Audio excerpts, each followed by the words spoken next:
So the Christians and the pagans sat together at the table, finding faith and common ground the best that they were able. Just before the meal was served, hands were held and prayers were said, sending hope for peace on earth to all their gods and goddesses. We've discussed the renewal of fraternal ties that take place at Scottish Rite reunion.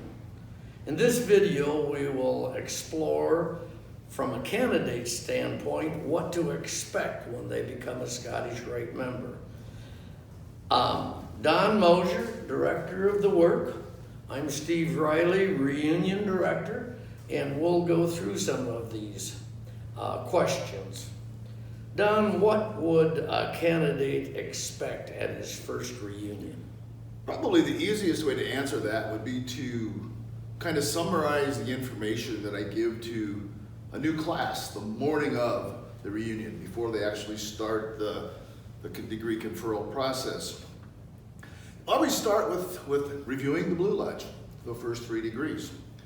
In the first degree, we are taught that Freemasonry is this beautiful system of morality, veiled in allegory and illustrated with symbols. And then they start laying allegories and symbols on us. And some of them are explained a little bit, none of them completely. And we're expected to figure a lot of that stuff out somehow, either by study or whatever.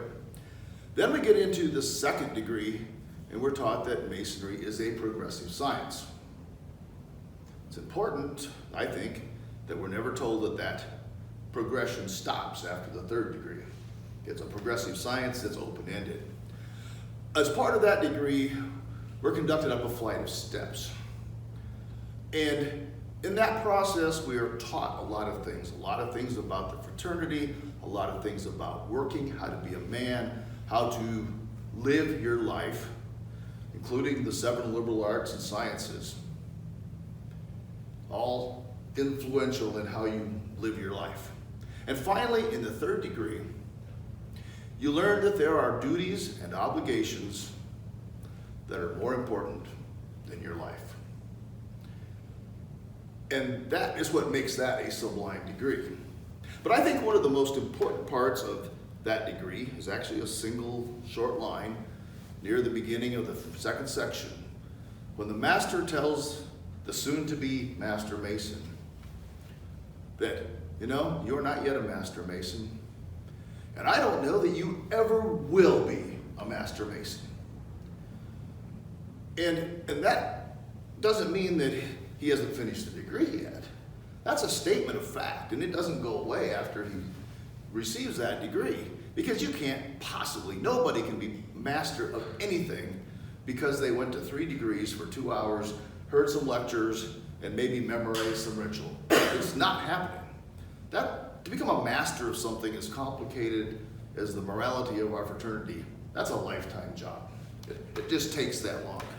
And that's just how that works. We have to continue and do more than 3 degrees to know what we have to do. Well, I understand where you're going there, Don, and the ideals and the principles and the search. But what are the tools? What are the things that we can use to make that progression in our life itself? Well, the one thing that is commonly told to the new person with the title of a Master Mason that you need to study, and there's certainly no shortage of books. I mean, I think that if we tried to read every Masonic book ever written, none of us would live long enough. I can't read that fast, and some of them are really bad, by the way. But at the same time, we need to talk with brothers and learn from other experiences. But one of the easiest ways, one of the most straightforward ways to learn more about the fraternity is to pursue further light in a structured way through the Scottish Rite, the lessons that we offer.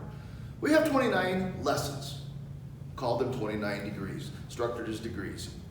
These degrees originated largely in Europe in the 18th century. In the second half of the 19th century, they were converted into close to the form we do today by a man named Albert Pike, who used that writing process to illustrate his learnings, his impression, his interpretation of what the lessons of the fraternity meant. They're not the only ones, they're certainly not unique, but they are some very good ones. They do reflect his personal opinion on what the lessons mean, certainly what they meant to him. So, what are the degrees? And we have 29 degrees you talked about. That's a lot of degrees. What do we cover? How do we do it? What's the particulars? Well, there's really four groups. There's 4 bodies in the Scottish Rite, and each one it has authority over some of the degrees. The first of those is the Lodge of Perfection, and attached to that organization are 11 degrees. All of these 11 degrees are based on and set within the context of the completion of King Solomon's temple. They continue almost directly the lessons of morality and duty that are started in the first 3 degrees. They build upon them. It's a very simple transition from the first 3 degrees of craft masonry into those first 11 degrees of Scottish Rite. Then there are 4 more degrees in the chapter of Rose Croix. These are based on and set up in the time after the destruction of King Solomon's temple. Now, obviously, things are different. When you're building something, everything's up, well, there's problems, but things are uplifting. Now, there's been disaster. The children of Israel have been carried off into Babylonian captivity, and now they're trying to rebuild the temple and having problems. And one of the things that these degrees explore is the meaning of good and evil, and how the concept of God and the devil maybe fit into that relationship. Then there's the Council of Kadash. There's 12 more degrees in that group, and they're set in more modern times, more modern than biblical times. Maybe we'll say medieval times, most of them.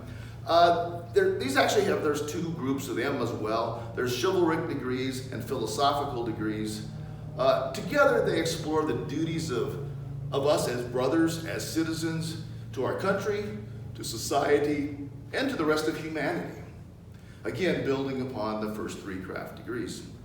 And finally, the consistory has 2 degrees. The first of those is perhaps one of the most beautiful degrees that exist in the system, but they highlight and summarize our overarching duty to our friends, our brothers, our neighbors, our country, our society, and to humanity, irrespective of race, creed, or societal status. Well, and one of the things that I think that we really need to cover for our membership, we always get the discussion or the theory by some brainiac that Scottish Rite is a religion, that we're out as a religion. Would you please?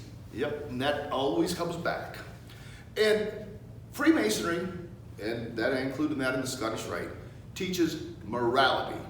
And there is a requirement that members believe in a supreme being, in God. Both Masonry and religion teach morality, but with different ends and goals. Masonry teaches morality and duty explicitly to improve a man and to make him a better citizen, a better person. Religion teaches, in many ways, the same moral lessons, but with the end to improve the man's or woman's situation in an afterlife, easing his path to heaven in some traditions. But Freemasonry does not offer that path. We do not pretend in any way that our lessons are intended to get you into heaven. They are intended to make you a better person here on earth. And now, there are themes in the degrees that are religious. Albert Pike was a very highly educated, self-taught man, but he had the equivalent of a self-taught degree in what we call today comparative religion. And he used a lot of the kernels of truth that were taught in some of these ancient religious traditions to offer examples within these various degrees. He includes lessons from ancient Persia, ancient India, ancient Egypt. There's even one degree that offers a lesson from one of the slightly more obscure branches of Islam. And there we go.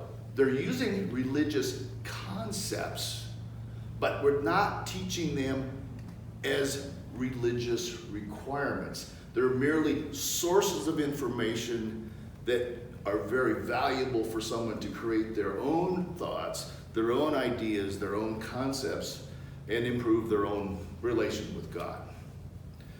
They're just learning tools.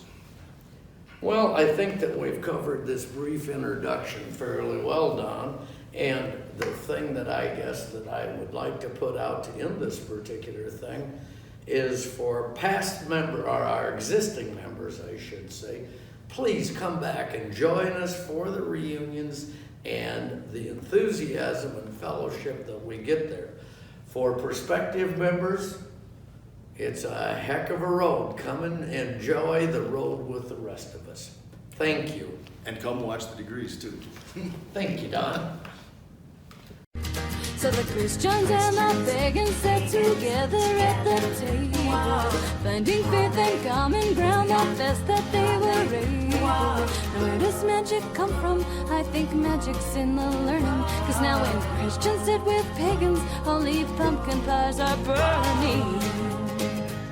So the Christians and the pagans sat together at the table, finding faith and common ground, the best that they were able. Lighting trees in darkness, learning new ways from the old, and making sense of history and drawing warmth out of